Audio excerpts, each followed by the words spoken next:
കേരള ചരിത്രത്തിൽ തന്നെ നടന്ന ഏറ്റവും ഭയാനകമായ പൈശാചികമായ കൂട്ടക്കൊലയായിരിക്കും ആലുവ കൂട്ടക്കൊല.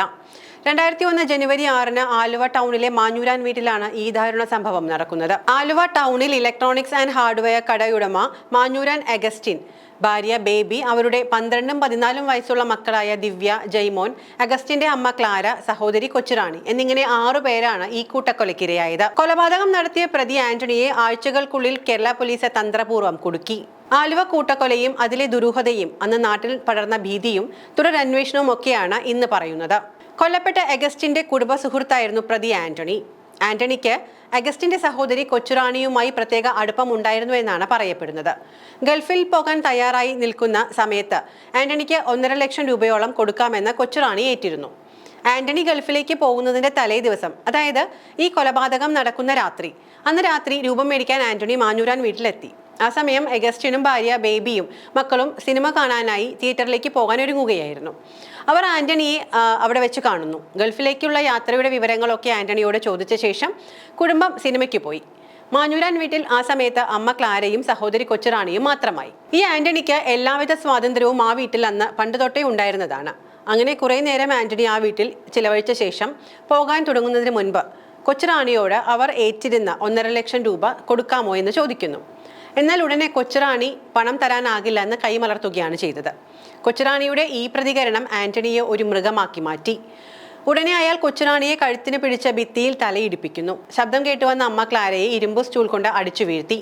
രണ്ടുപേരുടെയും ബോധം ഇതോടെ പോയി. അമ്മ ക്ലാരയും സഹോദരിയും ഇതോടെ ബോധരഹിതരായി നിലത്തു വീണു. മരണം 100% ഉറപ്പാക്കാൻ അയാൾ ക്ലാരയെയും കൊച്ചുറാണിയെയും ശരീരത്തിൽ കത്തികൊണ്ട് കോടാലി കൊണ്ടും തുടരെ വെട്ടി. ഒപ്പം അവരുടെ കൈത്തണ്ട കത്തികൊണ്ട് മുറിച്ചു മാറ്റുകയും ചെയ്തു. ആന്റണി വീട്ടിൽ വന്നത് അഗസ്റ്റിനും കുടുംബവും കണ്ടതുകൊണ്ട് തന്നെ അവരെയും വകവരുത്താൻ അയാൾ തീരുമാനിച്ചു. അങ്ങനെ അവർ സിനിമ കഴിഞ്ഞ് വരുന്നതുവരെ അയാൾ വീട്ടിൽ കാത്തിരിക്കാൻ തയ്യാറായി. സിനിമ കഴിഞ്ഞ് അഗസ്റ്റിനും കുടുംബവും എത്തിയപ്പോൾ ആന്റണി വർക്ക് ഏരിയയിൽ പതുങ്ങിയിരുന്നു. അമ്മ ക്ലാരയെ അന്വേഷിച്ച് അഗസ്റ്റിൻ ആ വഴി വന്നപ്പോൾ ആന്റണി അയാളെ പിന്നിൽ നിന്നും കോടാലി കൊണ്ട് തലയ്ക്ക് വെട്ടി. ശബ്ദം കേട്ട് ഓടിയെത്തിയ ബേബിയെയും ആന്റണി ഒളിച്ചിരുന്ന കോടാലി കൊണ്ട് തലയ്ക്ക് അടിച്ചു വീഴ്ത്തി. ബേബിക്ക് പുറമെ വന്ന മകൾ ദിവ്യ ഈ ദാരുണ സംഭവം കണ്ട് നിലവിളിച്ചോടാൻ തുടങ്ങുമ്പോൾ ആ പെൺകുട്ടിയെയും തലയ്ക്കടിച്ച് ഇയാൾ ഇതുപോലെ തന്നെ വെട്ടി വീഴ്ത്തി. ശബ്ദം കേട്ട് ഓടിയെത്തിയ മകൻ ജയ്മോൻ രക്ഷപ്പെടാൻ ശ്രമിക്കാതെ ആന്റണിയെ ഓടിച്ചെന്ന് കെട്ടിപ്പിടിക്കുകയാണ് ചെയ്തത്. എന്നെ ഒന്നും ചെയ്യല്ലേ അങ്കിളെ എന്ന് പറഞ്ഞ് കരഞ്ഞ ആ കുഞ്ഞിനെ പോലും മൃഗമായി മാറിയ അയാൾ കണ്ടില്ല. ആ കുഞ്ഞു പയ്യനെയും ഒരു ദയവുമില്ലാതെ ആന്റണി തലയ്ക്ക് വെട്ടി വീഴ്ത്തി.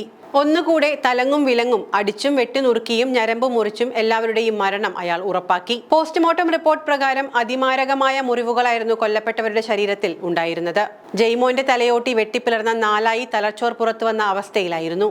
അന്വേഷണ സംഘത്തെ തെറ്റിദ്ധരിപ്പിക്കാൻ വേണ്ടി പല കാട്ടിക്കൂട്ടലുകളും ആന്റണി ആ വീട്ടിൽ നടത്തി. ചുമരിൽ രക്തം കൊണ്ട് അമ്പും വില്ലും വരച്ചുവെച്ചു. പിറ്റേ ദിവസം വെളുപ്പിനാണ് ആന്റണി ആ കൊലപാതകം നടന്ന മാഞ്ഞൂരാൻ വീട്ടിൽ നിന്നും പുറത്തേക്ക് ഇറങ്ങിയത്. കൊലപാതകം നടന്ന പിറ്റേ ദിവസം അഗസ്റ്റിനും കുടുംബവും ഭാര്യ ബേബിയുടെ തറവാട്ട് വീട്ടിൽ എത്താമെന്ന് പറഞ്ഞിട്ടുണ്ടായിരുന്നു. നേരെ ഉച്ചയായിട്ടും അവർ തറവാട്ടിൽ എത്താത്തതിനെ തുടർന്ന് തുടരെ മാഞ്ഞൂരാൻ വീട്ടിലേക്ക് ഫോൺ വിളികൾ ഉണ്ടായി. പക്ഷേ ഇപ്പുറത്ത് ഫോൺ എടുക്കാൻ ആരും ഉണ്ടായിരുന്നില്ല. ഒടുവിൽ അന്ന് സമയം അർദ്ധരാത്രിയോടടുത്തപ്പോൾ അടുത്തുള്ള ബന്ധുക്കൾ മാഞ്ഞൂരാൻ വീട്ടിലെത്തി അന്വേഷിച്ചു. പുറമേ നിന്ന് നോക്കിയപ്പോൾ വീടിന്റെ കതക് ചാരിക്കിടക്കുന്നത് കണ്ട അവർ അകത്തു കയറിയപ്പോൾ തന്നെ വല്ലാത്ത ദുർഗന്ധം പരന്നിരുന്നു. അകത്ത് കയറി ടോർച്ചടിച്ചു നോക്കിയ അവർ ഞെട്ടിത്തരിച്ചു പോയി. വീട് മുഴുവനും ചോരക്കളമായിരുന്നു. സഹിക്കാൻ കഴിയാത്ത ആ കാഴ്ച കണ്ട് ഉടനെ പുറത്തിറങ്ങി അവർ പോലീസിനെ വിളിച്ചു. പിറ്റേ ദിവസം വെളുപ്പിന് തന്നെ വാർത്ത കാട്ടുതീ പോലെ പടർന്നു. കൊലപാതകം നടത്തിയതിനു ശേഷം ആന്റണി മുംബൈക്ക് പോവുകയും ആ വഴി ഗൾഫിലേക്ക് പറക്കുകയും ചെയ്തു. ക്രിമിനൽ പുള്ളികളെ കൈമാറുന്നതിനുള്ള ധാരണയൊന്നും ഇന്ത്യയുമായി സൗദി അറേബ്യയ്ക്ക് അന്ന് ഉണ്ടായിരുന്നില്ല. അതിനാൽ തന്നെ ആന്റണിയെ നിയമാനുസൃതം ഇന്ത്യയിൽ എത്തിക്കുക എന്നത് എളുപ്പം നടക്കുന്ന കാര്യമായിരുന്നില്ല. പോലീസ് തന്ത്രപൂർവ്വം നീക്കം ആരംഭിച്ചു. ആലുവയിലെ ഒരു ഷോപ്പിംഗ് കോംപ്ലക്സിൽ ഒരു മിനി ടെലിഫോൺ എക്സ്ചേഞ്ച് സജ്ജീകരിച്ചു. ആന്റണിയുടെ ഭാര്യ ജമ്മയെ അവിടെ കൊണ്ടുവന്ന് ആന്റണിയുമായി ടെലിഫോണിലൂടെ പോലീസ് എഴുതിക്കൊടുത്ത വാചകങ്ങൾ മാത്രം പറയിപ്പിച്ചു. തുടർന്ന് ആന്റണി ജമ്മയുമായി മറ്റു ഫോണുകളിലൂടെ സംസാരിക്കാതിരിക്കാൻ ജമ്മയെ പോലീസ് നിരീക്ഷണത്തിലാക്കി. ജമ്മ താമസിക്കുന്ന വീടിന് സമീപമുള്ള എല്ലാ ഫോണുകളും ഡിസ്കണക്ട് ചെയ്തു. കേസ് അന്വേഷണ ചുമതലയുണ്ടായിരുന്ന CI B ശശിധരനും DYSP എബ്രഹാം ചെറിയാനും മുംബൈയിലെത്തി. ആന്റണിയെ സൗദിക്ക് കടത്തിവിട്ട കോസ്മോസ് ട്രാവൽ ഉടമ അരുൺ മേമനുമായി കണ്ട കാര്യങ്ങൾ മനസ്സിലാക്കി. ആന്റണി പോയതിൽ പിന്നെ വീട്ടിൽ പ്രശ്നങ്ങളാണെന്നും ആന്റണിയെ തിരികെ കൊണ്ടുവരണമെന്നും ആവശ്യപ്പെട്ടു. ഭാര്യ മുംബൈയിലെ ഓഫീസിൽ എത്തിയിരിക്കുകയാണെന്നും അതിനുള്ള ചിലവ് വഹിച്ചുകൊള്ളാമെന്നും അരുൺ മേമൻ സന്ദേശം അയച്ചതിന്റെ അടിസ്ഥാനത്തിൽ സൗദിയിലെ സ്പോൺസർ ആന്റണിയെ കയറ്റിവിടാൻ തയ്യാറാവുകയായിരുന്നു. തുടർന്ന് സാഹർ എയർപോർട്ടിൽ ട്രാൻസിറ്റ് ലോഞ്ചിൽ വെച്ച് ആന്റണിയെ പോലീസ് പിടികൂടി. പോലീസ് സംഘം ആന്റണിയുമായി ഇന്ത്യൻ എയർലൈൻസിന്റെ വിമാനത്തിൽ കരിപ്പൂർ വിമാനത്താവളത്തിലെത്തി. പോലീസിന്റെ ചോദ്യം ചെയ്യലിനോട് ആന്റണി ആദ്യം സഹകരിച്ചില്ല. പല കള്ളങ്ങൾ പറഞ്ഞെങ്കിലും പോലീസ് തെളിവുകൾ നിരത്തിയതോടെ ആന്റണി കുറ്റമേറ്റു പറഞ്ഞു. ആന്റണി കുറ്റക്കാരനാണെന്ന് കോടതി കണ്ടെത്തുകയും വധശിക്ഷ വിധിക്കുകയും ചെയ്തു. വിചാരണ കോടതിയുടെ വിധിക്കെതിരെ ഹൈക്കോടതിയെയും സുപ്രീം കോടതിയെയും സമീപിച്ചെങ്കിലും മാറ്റമൊന്നും ഉണ്ടായില്ല. എല്ലാ കോടതികളും വധശിക്ഷ ശരിവെച്ചു. രാഷ്ട്രപതിക്ക് 2010 ദയാഹർജി നൽകിയെങ്കിലും 5 വർഷത്തിനു ശേഷം ഹർജി തള്ളി. സുപ്രീം കോടതിയിൽ ആദ്യം നൽകിയ പുനഃപരിശോധനാ ഹർജിയും പിന്നീട് തള്ളിയതോടെ ആന്റണിക്ക് തൂക്കുമരം ഉറപ്പായി. മേൽക്കോടതികൾ വധശിക്ഷ ശരിവെക്കുകയും ദയാഹർജി തള്ളുകയും ചെയ്ത സാഹചര്യത്തിൽ പൂജപ്പുര സെൻട്രൽ ജയിലിൽ ആന്റണിക്കായുള്ള കഴുമരം തയ്യാറാക്കുന്ന ജോലികൾ തുടങ്ങി. ശിക്ഷ നടപ്പിലാക്കാനായി ആരാച്ചാർമാരെ കണ്ടെത്തുകയും അവരെ പരിശീലനത്തിനായി തമിഴ്നാട്ടിലേക്ക് അയക്കുകയും ചെയ്തു. എന്നാൽ 2014 അന്നത്തെ സുപ്രീം കോടതി ചീഫ് ജസ്റ്റിസ് ആയിരുന്ന RM ലോധയുടെ നിർണായക ഉത്തരവ് ആലുവ കൂട്ടക്കൊലക്കേസിലും വഴിത്തിരിവായി.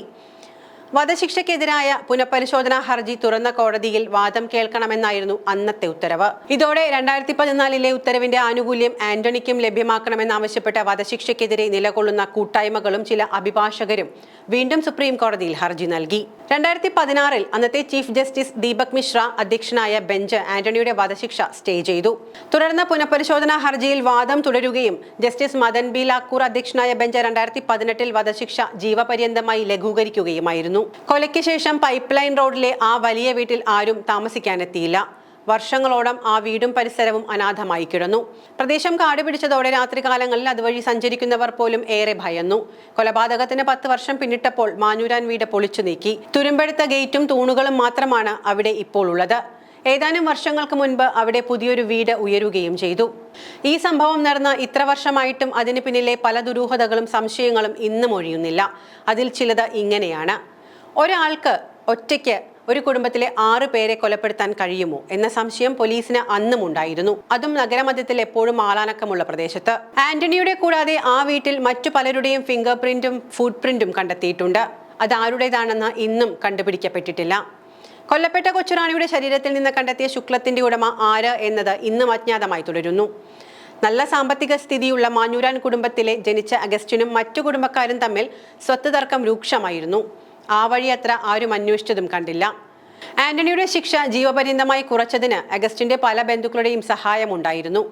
കൊലപാതകത്തിന് ശേഷം ആന്റണി എങ്ങനെ ബോംബെയിൽ എത്തിയെന്നോ ആ വഴി ട്രാവൽ ഏജൻസി മുഖേന ഗൾഫിലേക്ക് പോയി എന്നതോ അതിന് ആര് സഹായിച്ചു എന്നതിനോ കൃത്യമായ ഉത്തരമില്ല. അങ്ങനെ പല ചോദ്യങ്ങളും ഉത്തരം കിട്ടാതെ ചോദ്യമായി ഇന്നും അവശേഷിക്കുന്നു.